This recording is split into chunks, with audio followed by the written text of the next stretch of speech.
तो आदाब, नमस्कार, एक बार फिर स्वागत है आपका क्राइम हिस्ट्री शो में। मैं आपका होस्ट दानिश। उम्मीद करता हूँ आप सब लोग खैरियत से होंगे, अपना ख्याल रख रहे होंगे, अपनों का ख्याल रख रहे होंगे। आज की कहानी फिर मैं आपसे वही कहूँ कि दुनिया में बहुत सारी अजीब सी चीज़ें होती हैं, अजीब से वाक़ये होते हैं, अजीब से हादसे होते हैं। और आज की कहानी कुछ ऐसी अजीब वाक़ये और हादसों की कहानी है। 13 साल मतलब 2010 की बात है, 14 साल पुरानी है। 25 अगस्त की तारीख। अफ्रीकी महाद्वीप में बहुत सारे देश और उनमें से एक देश है जिसका नाम है democratic Republic of Congo. Congo उस देश का नाम है। डीआरसी मतलब कांगो। कांगो की आबादी करीब 11 करोड़ के आसपास है। अफ्रीकी महाद्वीप में जैसे बाकी सब देश, अगर दुनिया के देशों से आप कंपेरिजन करें, तुलना करें, तो गरीब और पिछड़े हुए जो होते हैं वो अफ्रीका में ज़्यादा मिलेंगे। जो बेरोजगारी और भुखमरी बेसिक सुविधाएं होती वहाँ होती नहीं है, और ज़्यादातर लोगों को सही सड़क और इस तरह की चीज़ें मुहैया नहीं होती। तो कांगो की भी हालत कुछ इस तरीके से थी।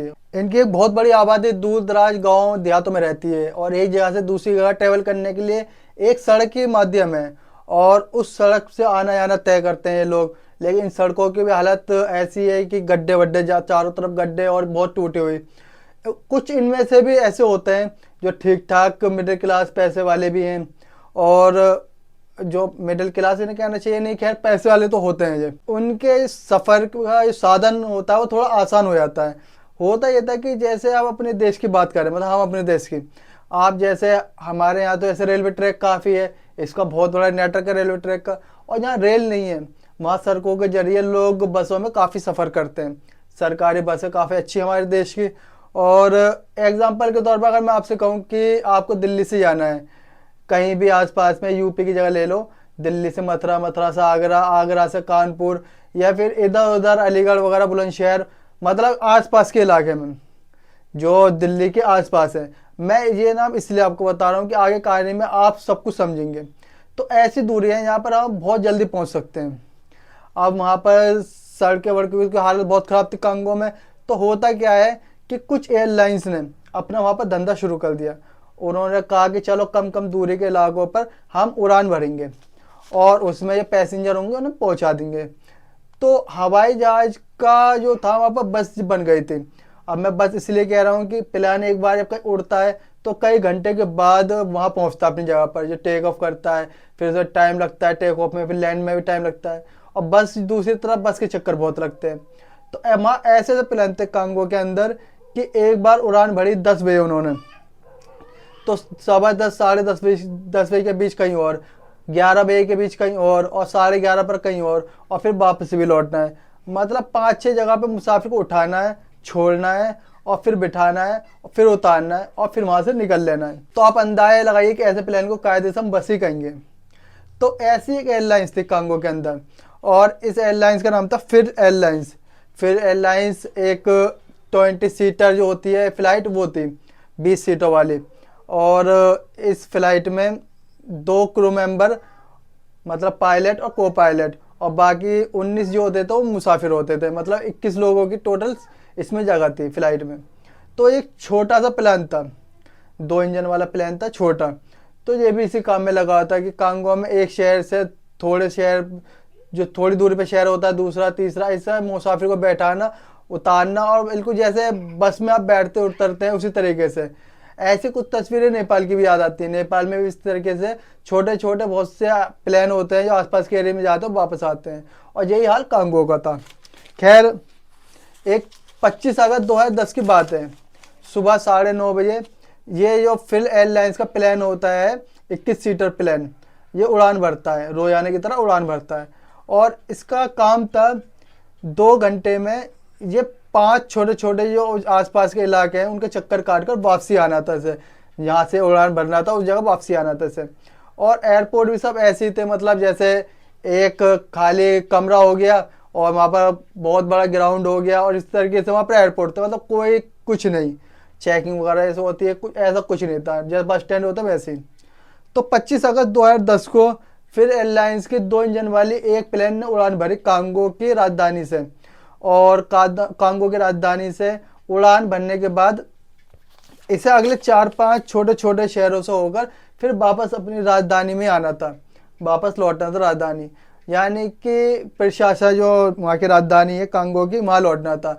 तो 9:30 बजे इस प्लान ने उड़ान भरी प्रोग्राम के हिसाब से।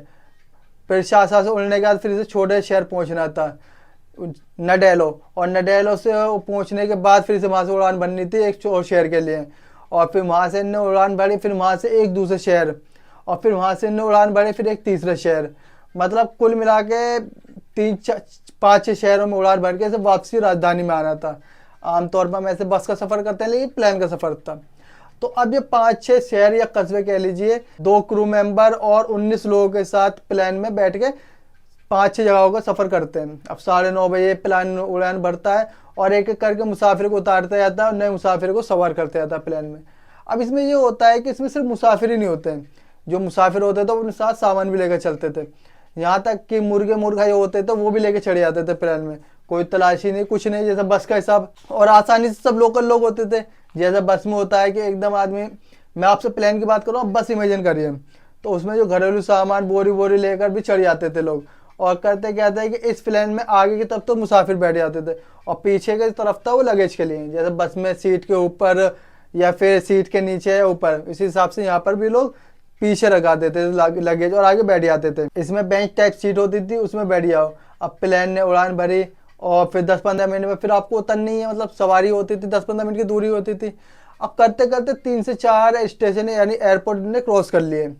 अब इस प्लेन को उतरना था और एक जगह उतारना था, यहाँ का नाम था बदूदू। बदूदू को इस प्लेन को लैंड करना था। अब तक 4 जगह पर मुसाफिर को उतार चुका था और बदूदू में इस प्लेन को लैंड करना था। लेकिन बदूदू में लैंड करता उससे पहले पायलट को लगा कि तकनीकी खराबी आ गई प्लेन में, प्लेन उसके कंट्रोल में नहीं आ रहा। पायलट ने बड़ी कोशिश की कंट्रोल में लाने के लिए, लेकिन वो कंट्रोल में आया नहीं।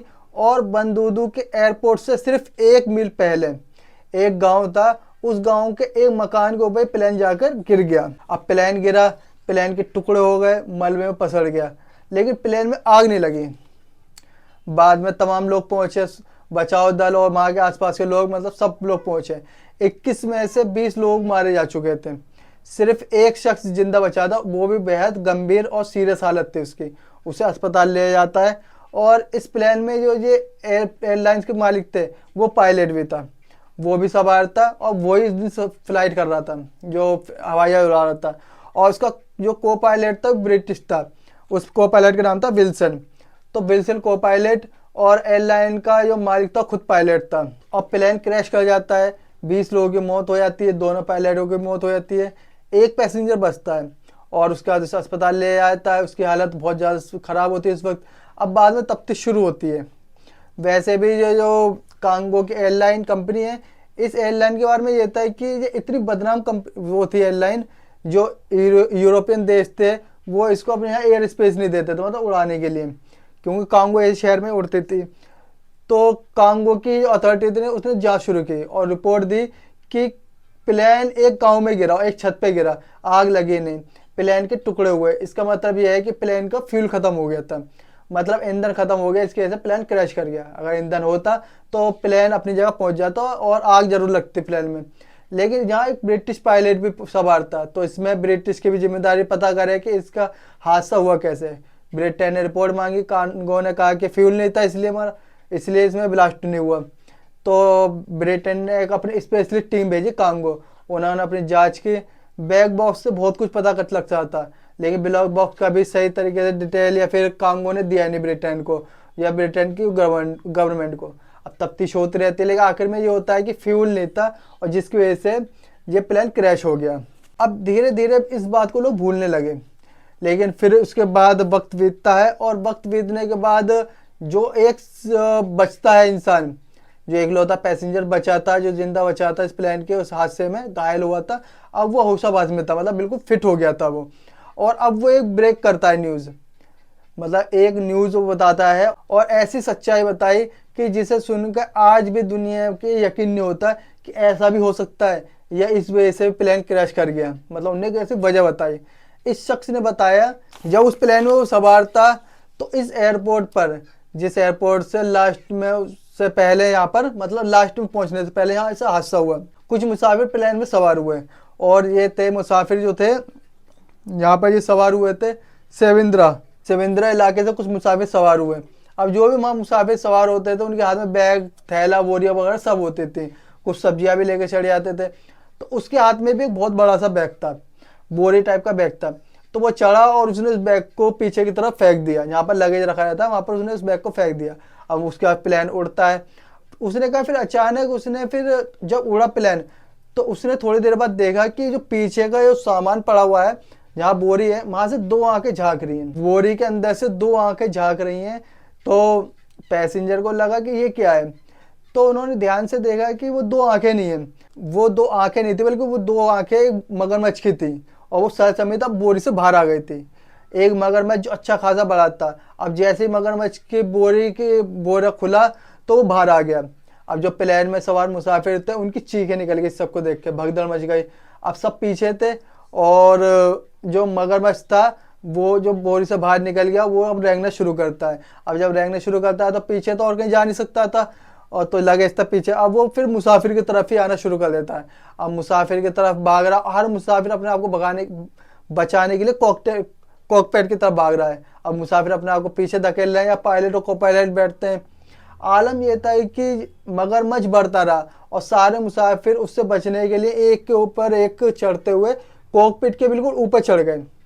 अब जब सारा प्रेशर जो होता है वो सारा कॉकपिट के ऊपर पड़ गया, तो पायलट, जो दोनों पायलट थे, पायलट और को पायलट, उन्हें प्लेन को संभालने का मौका ही नहीं मिला, क्योंकि सारा प्रेशर जो होता वो एक तरफ पड़ गया था, एक तरफ बिल्कुल खाली। और करीब 19-20 यानी 19 लोगों का वजन सीधे कॉकपिट पर, यानी कि नोस पर प्लेन के। प्लेन में कोई वजन नहीं, तो प्लेन यूं हुआ, और यूं होने के बाद इसलिए वो नोस के बल पायलट ने काफ़ी कोशिश कंट्रोल करने के लिए, कि वो कर नहीं पाया। और उसके बाद वो 1 मील दूर एयरपोर्ट से एक गांव के मकान पे नोस के बल गिर जाता है सीधे, और फिर प्लेन के टुकड़े हो जाते हैं और उसमें इन लोगों की मौत भी हो जाती है। उसने ये खुलासा किया, बचाता है। अब उससे पूछा गया अगर वो अच्छा वो मगरमच्छ था तो फिर उस मगरमच्छ का क्या हुआ। उसने इससे बड़ा खुलासा किया। उसने कहा कि नहीं, मैं जब गिरा नीचे, और उस वक्त ये था कि मैं होश में था, तो हमें प्लेन से ज़्यादा उस मगरमच्छ से डर लग रहा था ज़्यादा, जो हमारे बिल्कुल करीब है, और हमें भागने का भी कोई मौका नहीं है। कूदे तो किस तरफ कूदे, और सभी डरे हुए थे इस चीज़ को देखकर। उसने बोला जब प्लेन नीचे गिरा तो वो मगरमच्छ भी नीचे आया, और मैंने उसे अपने करीब से रेंगते हुए जाते हुए देखा। लेकिन जब जाते हुए देखा तो लोग तब तक वहाँ गाँव में थे, तो गाँव में आबादी थी और गाँव के लोग वहाँ पहुँच चुके थे। जब गाँव के लोग वहाँ पहुँचे तो वहाँ उन्हें लाशों और घायलों के साथ साथ एक मगरमच्छ भी दिखा।